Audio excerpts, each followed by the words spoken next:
इस वीडियो में हम जेन ऑस्टन के फेमस नॉवल मैन्सफील्ड पार्क का एक डिटेल्ड समरी कवर करने वाले हैं। इसकी स्टोरी, कैरेक्टर्स और मेजर थीम्स को एक इजी नैरेटिव स्टाइल में एक्सप्लोर करेंगे। तो चलिए शुरू करते हैं। मैन्सफील्ड पार्क एक क्लासिक इंग्लिश नॉवल है जिसे जेन ऑस्टन ने 1814 में लिखा था। कहानी फैनी प्राइस के इर्द गिर्द घूमती है, जो एक गरीब लेकिन मॉरली स्ट्रॉन्ग लड़की होती है। उसे अपने रिच रिलेटिव्स बर्ट्रम फैमिली के साथ मैन्सफील्ड पार्क में रहने के लिए भेज दिया जाता है। Novel social class, morality, duty, love और पर्सनल इंटीग्रिटी जैसी थीम्स को एक्सप्लोर करता है। साथ ही ये वेल्थ, प्रिविलेज और कैरेक्टर के बीच के कॉन्ट्रास्ट को भी दिखाता है। कहानी की शुरुआत फैनी प्राइस से होती है। वो एक शाय और टिमिड लड़की होती है जो एक गरीब फैमिली से आती है।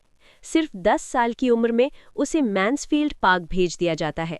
वहां वो अपने वेल्दी अंकल और आंटी सर थॉमस और लेडी बर्ट्रम के साथ रहने लगती है।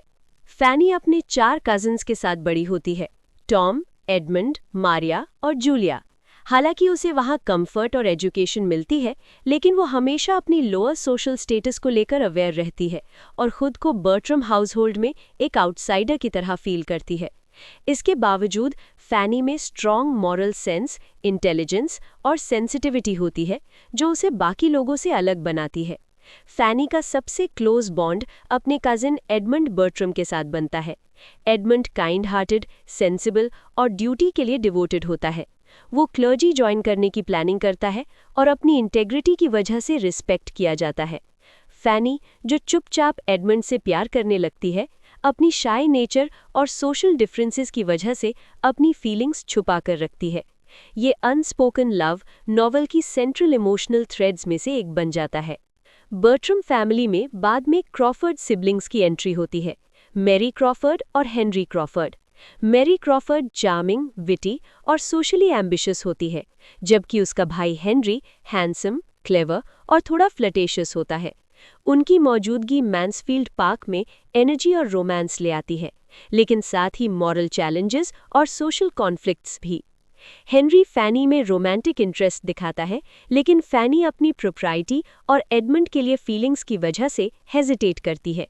मारिया बर्ट्रम, फैनी की कजिन, ब्यूटीफुल लेकिन फ्रिवलस और एम्बिशियस होती है। वो ट्रू अफेक्शन से ज़्यादा सोशल स्टेटस और लग्जरी को वैल्यू करती है। मारिया मिस्टर रशवर्थ से शादी कर लेती है, जो रिच लेकिन डल माइंडेड जेंटलमैन होता है। ये एक लवलेस मैरिज होती है, लेकिन इसके बावजूद मारिया सीक्रेटली हेनरी क्रॉफर्ड से जुड़ी रहती है। उसके एक्शंस आखिरकार एक स्कैंडल में बदल जाते हैं, जो सेल्फिशनेस, वैनिटी और मॉरल ड्यूटी को इग्नोर करने के कॉन्सिक्वेंसेस दिखाते हैं। जैसे जैसे स्टोरी आगे बढ़ती है, फैनी सबके वैल्यूज़ को ऑब्जर्व करती है। एडमंड और सर थॉमस जैसे लोग इंटेग्रिटी और रिस्पॉन्सिबिलिटी को फॉलो करते हैं, जबकि मारिया और हेनरी जैसे कैरेक्टर्स सेल्फिश डिज़ायर्स, वैनिटी और सोशल एम्बिशन से गाइड होते हैं। फैनी की क्वाइट स्ट्रेंथ, ऑनेस्टी और मॉरल कंसिस्टेंसी उसके आसपास के मैनिपुलेटिव और फ्रिवलस बिहेवियर से बिल्कुल अलग होती है। उसका कैरेक्टर ऑस्टिन के आइडिया ऑफ वर्च्यू को रिप्रेजेंट करता है और ये दिखाता है कि ट्रू वर्थ वेल्थ या स्टेटस से नहीं, बल्कि कैरेक्टर से आती है। हेनरी क्रॉफर्ड शुरू में फैनी का अफेक्शन जीतने की कोशिश करता है। वो उसकी वर्च्यू और इंटेलिजेंस को एडमायर करता है, लेकिन फैनी उसके फ्लॉज को पहचान लेती है, जैसे उसकी इनसिंसियरिटी और मॉरल डेप्थ की कमी। वो उसके प्रपोजल्स को रिजेक्ट कर देती है और अपने प्रिंसिपल्स और ड्यूटी के लिए स्टैंड लेती है। ये नॉवल में मॉरल जजमेंट और टेम्पटेशन को रेजिस्ट करने की इंपॉर्टेंस को हाईलाइट करता है, खासतौर पे लव के मामले में। Novel early 19th century England की सोशल क्लास और जेंडर एक्सपेक्टेशंस को भी एक्सप्लोर करता है। उस समय विमेन की सिक्योरिटी ज़्यादातर एडवांटेजेस मैरिज पर डिपेंड करती थी और सोशल मोबिलिटी बहुत लिमिटेड थी। फैनी लोअर बर्थ होने के बावजूद ये साबित करती है कि वर्च्यू, इंटेलिजेंस और मॉरल इंटीग्रिटी सोशल लिमिट्स से ऊपर उठा सकती हैं। ऑस्टिन अपर क्लास की सुपरफिशियलिटी और मॉरल कॉम्प्रोमाइजेस को क्रिटिक करती है और इनर स्ट्रेंथ और एथिकल बिहेवियर की वैल्यू दिखाती है। कहानी क्लाइमैक्स पर तब पहुंचती है जब सेल्फिशनेस, डिसीट और रेकलेस बिहेवियर के रिजल्ट्स सामने आते हैं। मारिया बर्ट्रम का हेनरी क्रॉफर्ड के साथ एलोपमेंट एक बड़ा स्कैंडल बन जाता है, जिससे उसकी सोशल रेपुटेशन खत्म हो जाती है और वो आइसोलेशन में चली जाती है। इसके विपरीत फैनी की क्वाइट रेजिलियंस और मॉरल फॉर्टिट्यूड उसे रिस्पेक्ट और एडमिरेशन दिलाती है। एडमंड जब मैरी क्रॉफर्ड की रियल नेचर को समझता है, जिसके चार्म के पीछे मॉरल वीकनेस छिपी होती है, तब वो फैनी की स्टेडफास्ट वर्च्यू और डीप अफेक्शन को पहचानता है। एंड में एडमंड फैनी के लिए अपने लव को एक्सेप्ट करता है और दोनों की मैरिज हो जाती है, जो ये दिखाती है कि इंटेग्रिटी, पेशेंस और स्टेडफास्ट लव आखिरकार रिवॉर्ड पाते हैं। फैनी और एडमंड की यूनियन उन कैरेक्टर्स से कॉन्ट्रास्ट करती है जिन्होंने वैनिटी, सुपरफिशियल चार्म और सेल्फिश डिजायर्स को चुना।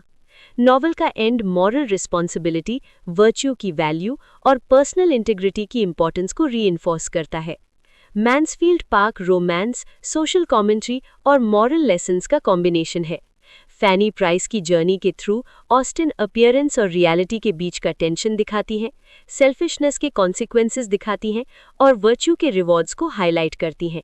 नॉवल ह्यूमन कैरेक्टर को बहुत न्यूएंस तरीके से एक्सप्लोर करता है, जहां फ्लॉज और स्ट्रेंथ्स दोनों दिखाई देती हैं, और ये एम्फसाइज करता है कि पर्सनल वैल्यूज सोशल स्टेटस या मटेरियल वेल्थ से ज़्यादा इंपॉर्टेंट होती हैं। कंक्लूजन में मैन्सफील्ड पार्क आज भी एक क्लासिक बना हुआ है, अपने रिच कैरेक्टराइजेशन, मॉरल डेप्थ और सोशल इंसाइट की वजह से। जेन ऑस्टिन फैनी प्राइस की स्टोरी के जरिए वर्च्यू, इंटेलिजेंस और मॉरल करेज की पावर दिखाती है। नॉवल ये रिमाइंड कराता है कि ट्रू वर्थ वेल्थ से नहीं, कैरेक्टर से तय होती है, और ये कि इंटेग्रिटी, पेशेंस और स्टेडफास्ट लव आखिरकार लाइफ में फुलफिलमेंट और हैप्पीनेस लेकर आते हैं।